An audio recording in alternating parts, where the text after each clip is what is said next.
Time now for the week that was. Let's take a look at the top stories that made headlines around the globe this week.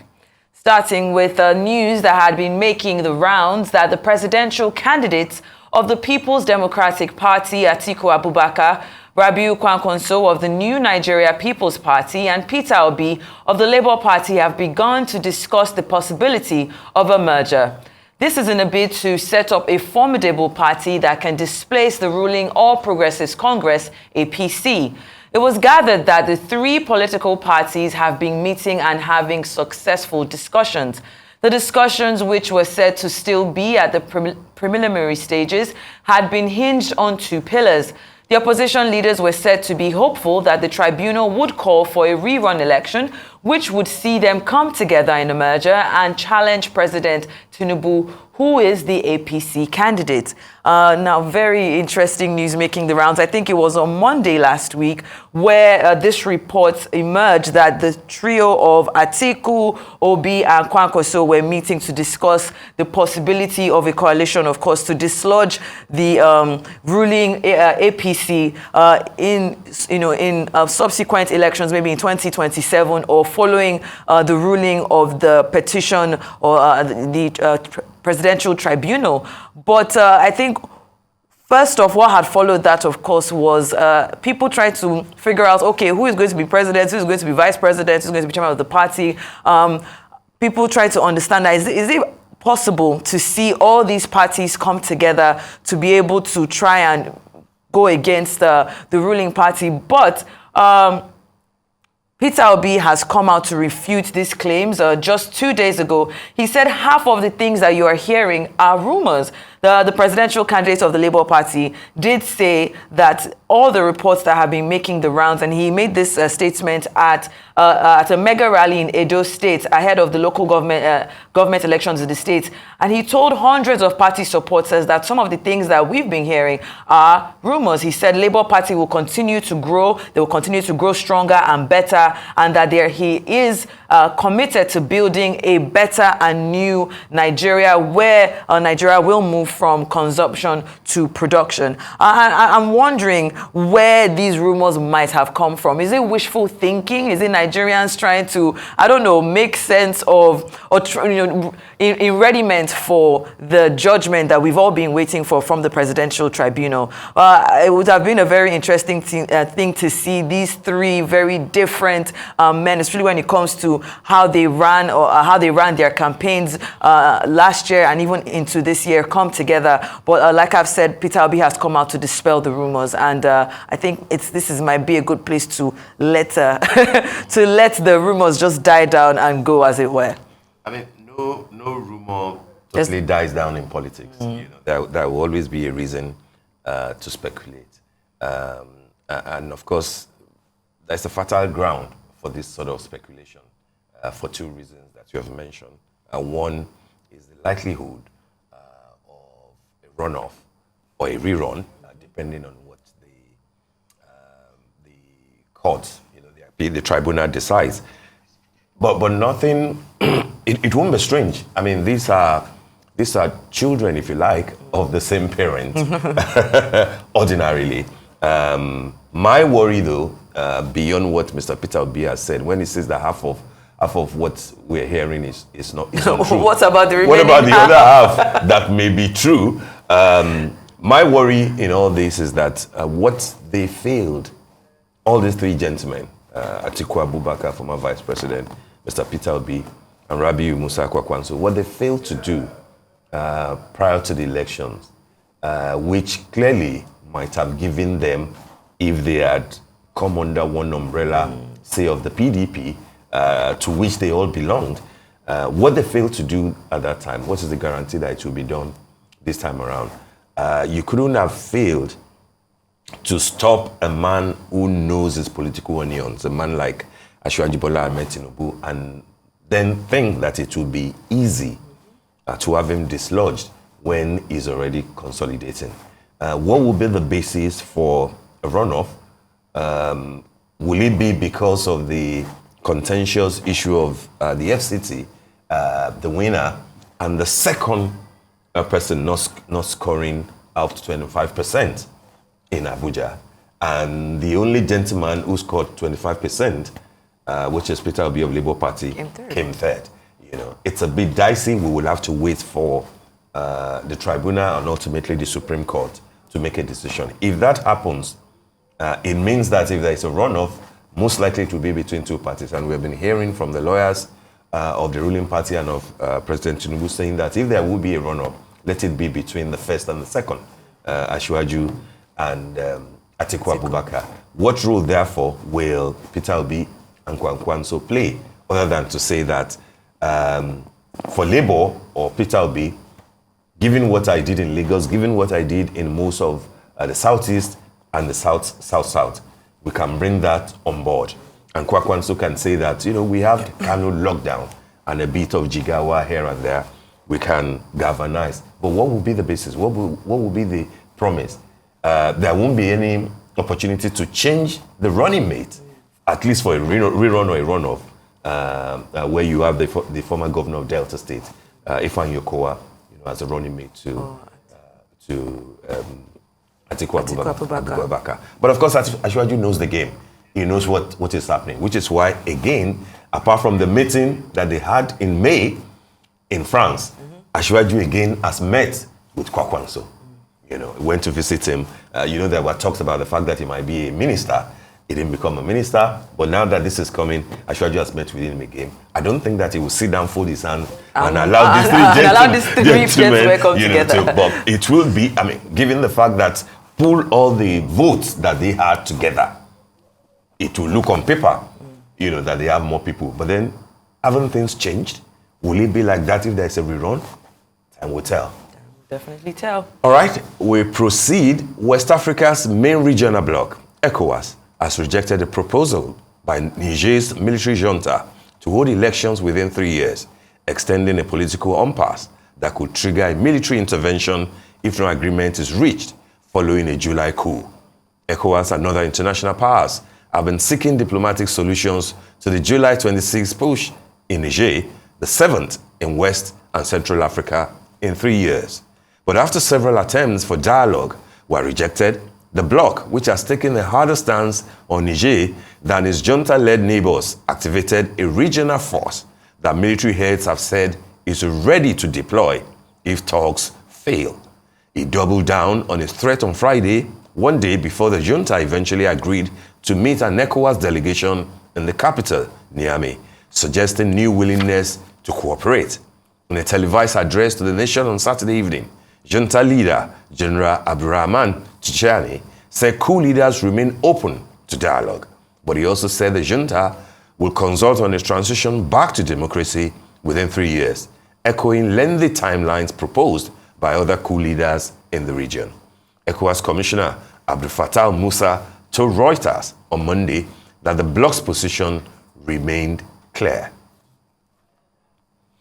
Interesting, but nothing new in what ECOWAS is saying.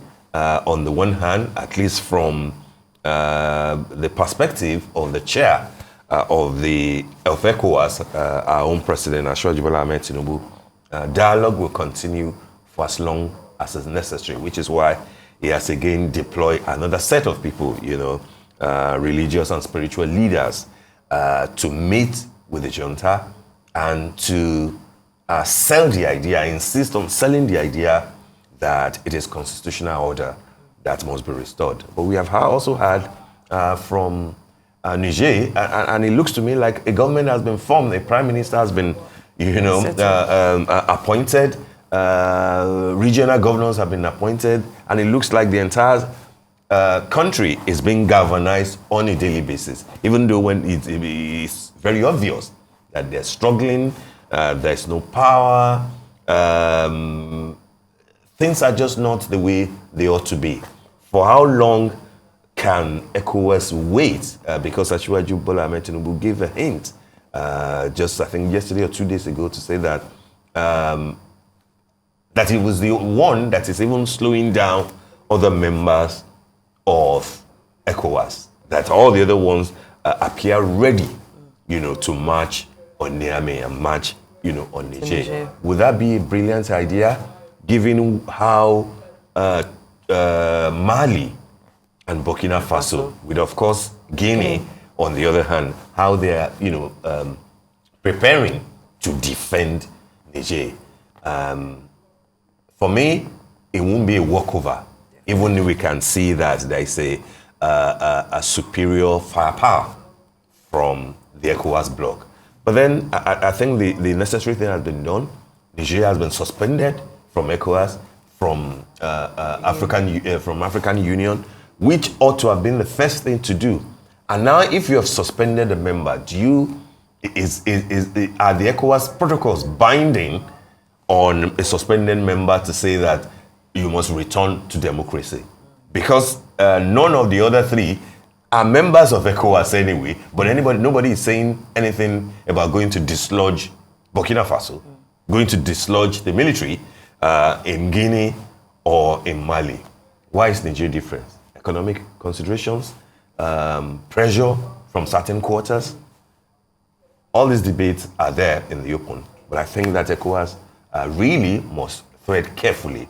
And I think that Shiwaju, as the president of Nigeria and as the chairman of ECOWAS, should continue to play the role that he says is playing to ensure that war is not what we want to rush into. Because you can predict the beginning, but you may not be able to predict the end of a war. I'm going to just pick up from what you said, beyond being able to predict the end of the war, of the war. And the coup leader, in reacting to the rejection of the 3-year transition plan, said this: let there be no misunderstanding. Should aggression be undertaken against us, it will not be the walk in the park they want it to be. And we saw that happen with Russia and Ukraine, where we just thought, okay, Russia will just, go in guns blazing, Ukraine will surrender in 2 weeks, and that would be it. But look at that, up to 2 years now, we're still having that same conversation. Now, for me, I really believe that negotiation, dialogue should never stop. Because, when you look at the body language of those that are speaking on behalf of these coup leaders, have come out to say that, okay, this is what we want. We want a 3-year transition plan. What my expectation was that ECOWAS, whoever it is that is doing the negotiations on behalf of ECOWAS, would look at that 3-year transition plan and come back. It's almost like when you go to the markets, you don't just say, oh, if you have 2,000, that's how much you have to spend, and they tell you that the amount is 5,000. You don't just say, oh, this is what I have. You go below that. Say, oh, I have 500. But that person, there must be compromise. You must meet in the middle. So them just, ECOWAS just coming out to say, oh, we outrightly rejects the 3-year transition plan doesn't seem like the body language of an organization that is willing to have dialogue. Now, bear in mind that these coup leaders have started to move their families out of the country. They started to allegedly, started to make preparations for, they are hoping for the best, but they are preparing for the worst. But we also need to look at if Nigeria in itself, let's even forget about ECOWAS, because we can only speak for our country. We're here. Is Nigeria ready for a war? What are the implications of going to war? Even in Ghana, the president of Ghana has come out, the head of the Hausa society there has come out to say that, what, we're not going to fight this war. We're not going to go and fight our Nigerian brothers. And if you look at it, there's also the groups of, the anti-coup, the anti-coup groups, even within Niger and even within Nigeria. And those are the soft targets. We might look at it as, oh, just going in guns blazing. But what happens? We're left unprotected. We have, even in Nigeria, we have Boko Haram. We still have insecurity scattered across the nation that we have not been able to. 22 soldiers. Thank you. That we haven't been able to curb. People down by terrorists. Exactly. So we really need to look at what our priorities are. I understand that the president, being the head of ECOWAS, needs to stand firm and have a strong stance. Show courage and leadership. Show courage, but. Like you said, maybe they should have started with suspending this, instead of, outrightly saying, oh, we give you 7 days, we're going to have a standby force. Now it looks as if you've put the cart. The 7 days will become 70 days. 70 and days. Then we'll still be here. Exactly. Talking. But let's continue to dialogue. This is a bloodless coup. They didn't kill President Bazoum. It would be rather unfortunate if, because we're trying to go into war guns blazing, that we now end a bloodless coup with blood. Because if we really think about it, if any ECOWAS soldiers or, they move into Niger, the first person that is going to go is going to be the president, and we don't want that to happen. So we really need to look at this collectively. But let's move on now to another story that made headlines this week. Leaders of the BRICS Alliance of Nations have invited 6 countries to join the economic bloc. The leaders of Brazil, India, China, and South Africa have been joined by Russia's president via video link from Moscow. South African President Cyril Ramaphosa made the announcement at the annual summit in Johannesburg. Consensus on the first phase of this expansion process, and other phases will follow. We have decided to invite the Argentine Republic, the Arab Republic of Egypt, the Federal Democratic Republic of Ethiopia, the Islamic Republic of Iran, the Kingdom of Saudi Arabia, and the United Arab Emirates to become full members of BRICS. The membership will take effect from the 1st of January 2024. Very, very interesting. I'm going to be having a guest on later today to really, go into the meat of what this means. And we're looking at 5 of the major emerging economies: China, Brazil, South Africa, Russia, and China. But I find it very interesting, because we know that the vice president was in attendance. I mean, we saw him, he must have picked up a lot of books. I saw him in the library. He was reading, doing some research, whatever it was. I think it was in a bookshop or something. It was a bookshop or a library, trying to pick those said that images. he likes books and he likes to pick books, when he travels and stuff. But on the grand scale, when you look at it, what exactly does Nigeria stand to gain if they are among the 40 countries that had applied to be part of BRICS? And what does this say when we look at the Cyril Ramaphosa, the South African president, coming out to mention these 5 or 6 countries, 6 countries rather, that have been invited to join the bloc? When you look at it on a large scale, you begin to think about it as this group of emerging economies that have been in formal existence for 15 years they are looking at it as a counterweight in a way against the West. They're looking at it as a way to, dethrone the US dollar, because when you look at it, the body language of the West has been, in a way, being the ones that have been controlling the mass forces, being the market forces controlling the economy. So in this stance, what does that mean for Nigeria? And also with Russia even being part of this, the Russian president couldn't come in, because if he had come, then South Africa would have been in a place where they would have had to arrest him because they are members of the ICC. What does that mean if they are already having these kind of geopolitical, tendencies? What does the future of BRICS hold? I want to put that across to you. Do you think that Nigeria is in a place where we should be looking towards BRICS, or maybe just trying to fix our own problems first? The two can coexist, mutually. But it's also important to first clarify that Vice President Shettima, on the sideline of the meetings in South Africa, did say that Nigeria didn't apply. We don't know how much of weight that carries, because the thinking all along has been that Nigeria wanted it, Nigeria desired it, and it was part of the reason why we went to South Africa. Don't forget that the initial meeting that held in, not necessarily on the platform of BRICS, but that held in Moscow, meeting by President Putin with African leaders, Nigeria was also there, and it was the vice president, that represented Asiwaju Bola Ahmed Tinubu. And what was said here was that, again, it represented, the president. Should we consider this a snub, even if we believe, Vice President, that we didn't actually apply, even though the body language and the initial statement and presentation that he made there clearly showed the desire, to be part of it. And why? What do we stand to lose anyway? If we were to be members of to be a member of BRICS.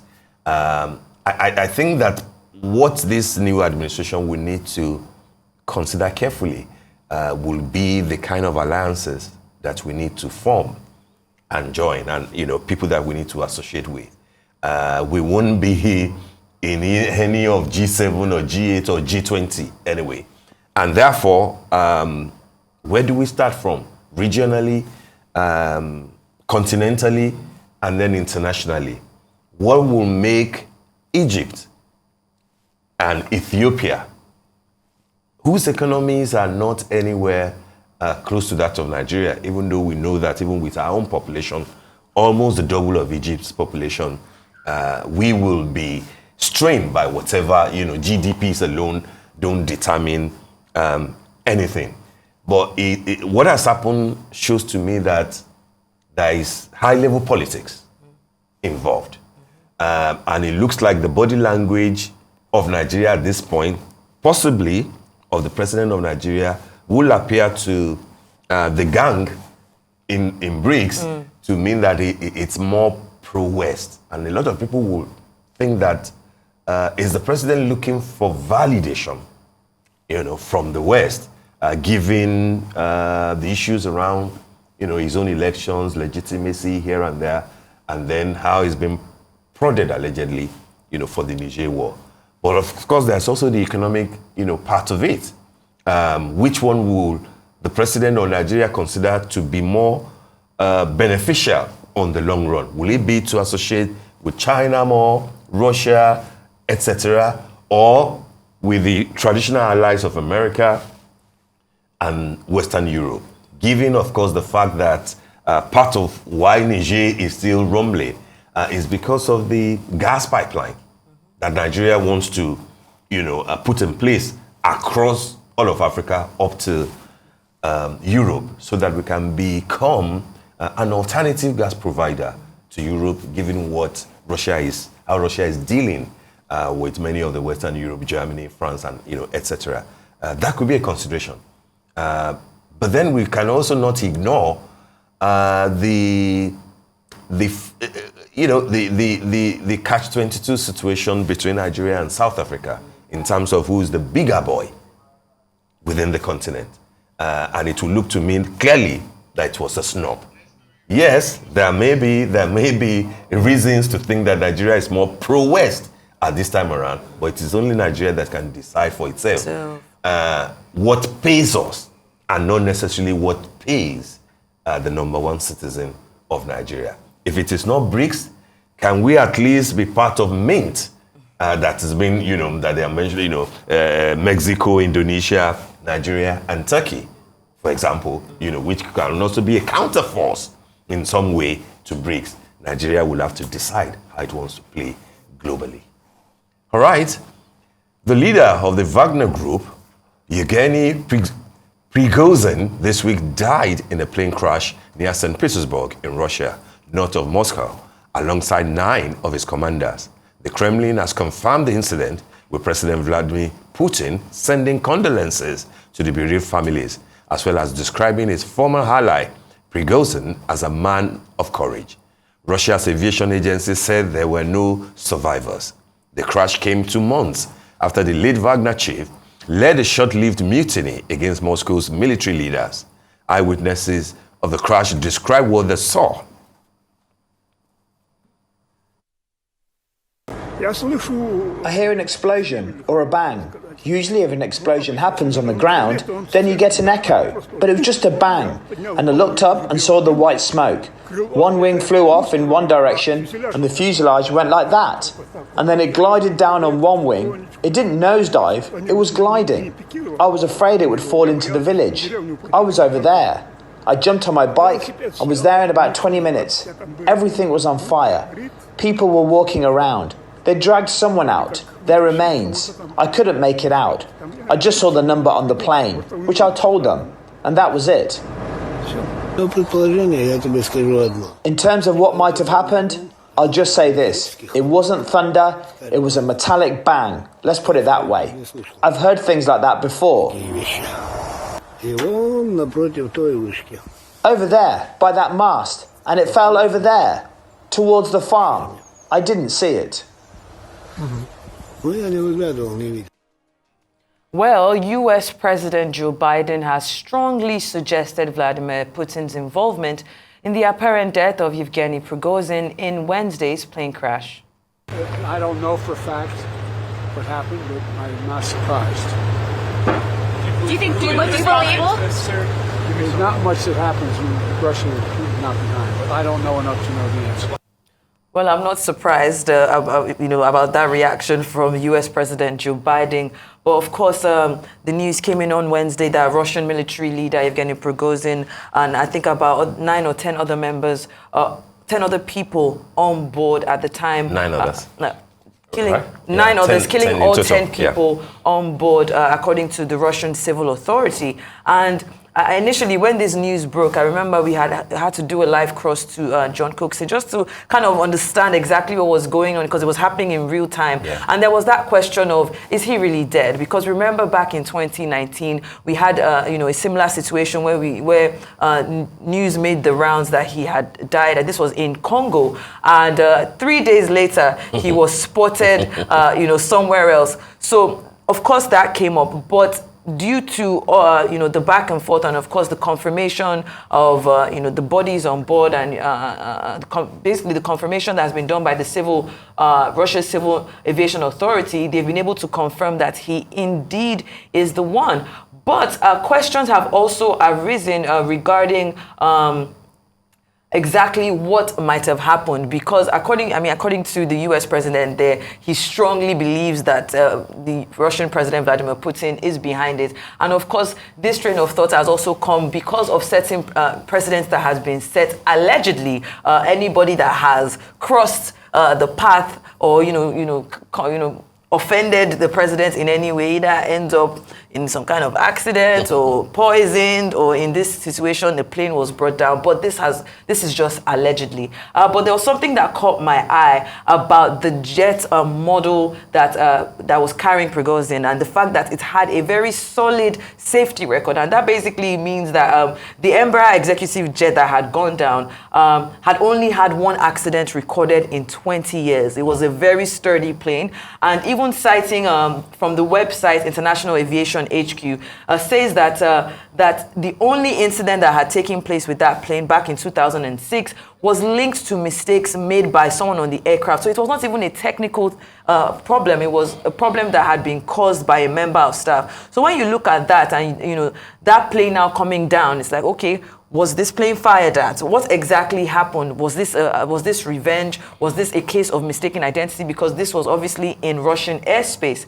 And when looking at the implications of what this death now means for members of the Wagner Group, because now it looks as if the head of the snake has been cut off. Is this a situation where it dies down because they have about 25,000 members globally? Or is this a situation where we now see two heads of the snake come up and then it's a fight to the death as to exactly who is going to now become the new member? The Russian president has come out and for about 2 or 3 days, he was very quiet. He didn't say anything about it. But 2 days ago, he did come out to give his condolences to Prigozhin, of course, talking about the work that they had done together in the past and all of that. And just to round up on this, of course, Russian authorities have said that investigation is still underway. But the body language right now of the Wagner Group is really just to really understand what happened.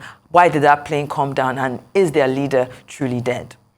All right. I mean, there's really nothing much to add other than to say that what President Putin said, in giving his condolences were very much in order. How much of what he said will be believed, of course, is out there in the open.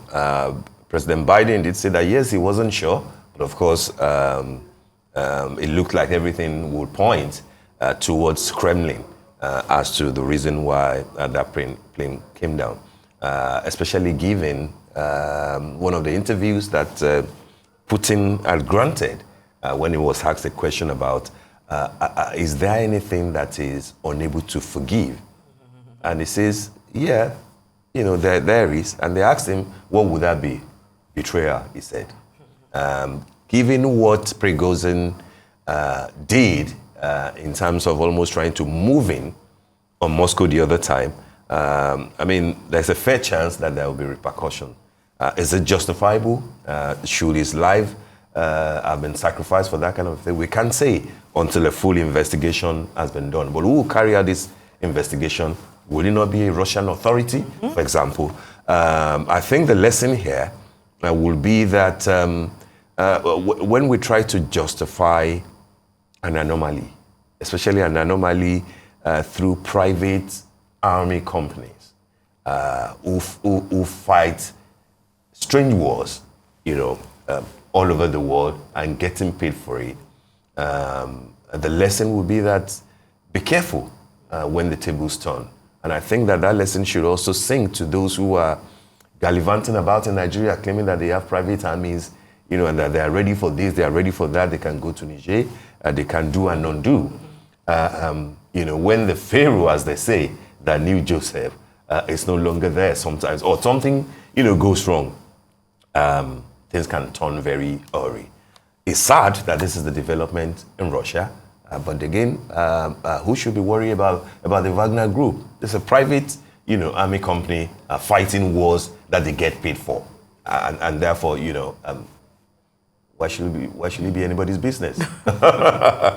We sympathize with those who have passed on, all their directors and leaders. But hey, when you fight by the gun, be ready sometimes to die by the gun. All right, we proceed. The head of Spain's Football Federation is refusing to step down after growing criticism about how he kissed star player Jenny Hermoso on the lips after her team victory at the 2023 Women's World Cup. Luis Rubiales was expected to hand his resignation on Friday at an extraordinary General Assembly. The incident, which happened as Rubiales was presenting the players with their gold medals after they beat England 1-0 in the final last Sunday, sparked outrage within and outside Spain, and many people, including government ministers, demanded his resignation.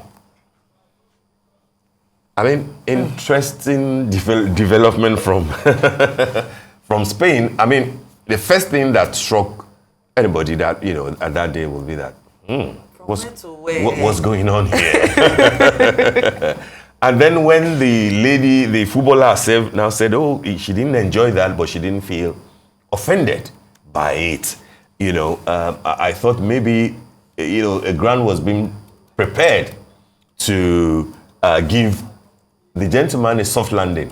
But here we are, ministers are demanding his resignation, even when you can claim that, Spaniards are not, they're, almost like the French when it comes to outward expression of affection, especially in this instance, that they can be very free and open with it. But many people will not doubt the fact that that gentleman, went beyond what was ordinary and what, should be, due courtesy.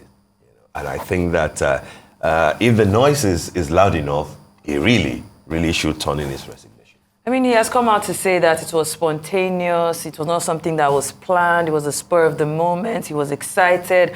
And I think what hasn't gone down well with the members of the team was that he added that there was consent, and when you could clearly see the shock. I mean, she wasn't expecting it, probably didn't know how to react and just froze. And it's very important to know, because of the timeline, was she had, after this particular, I guess, case happened, had gone on live, I think on Instagram, to actually talk about the fact that no, she hadn't consented, that she didn't feel comfortable with the case.